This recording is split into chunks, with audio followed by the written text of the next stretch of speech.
Welcome to MN news. February 14, 2019 దేశం ఎప్పటికీ మర్చిపోలేని దుర్దినం. పుల్వామాలో జరిగిన ఉగ్ర దాడిలో భారత భద్రతా దళాలకు చెందిన 40 మంది సిఆర్పీఎఫ్ జవాన్లు అమరులయ్యారు. ఈ ఘటన దేశాన్ని దుఃఖ సముద్రంలో ముంచేసింది.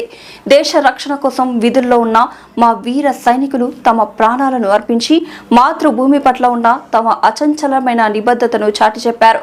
వారి త్యాగం ప్రతి భారతీయుడు హృదయంలో చిరస్థాయిగా నిలిచిపోయింది.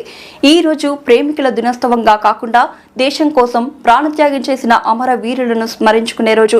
వారి కుటుంబాలకు దేశం మొత్తం అండగా నిలుస్తుందని మరొకసారి గుర్తు చేసుకుందాం. దేశం కోసం ప్రాణత్యాగం చేసిన అమర వీరులకు శతకోటి వందనాలు. మీ త్యాగం వృధా కాదు. ఈ నేల మీ సేవలను ఎన్నటికీ మరవదు.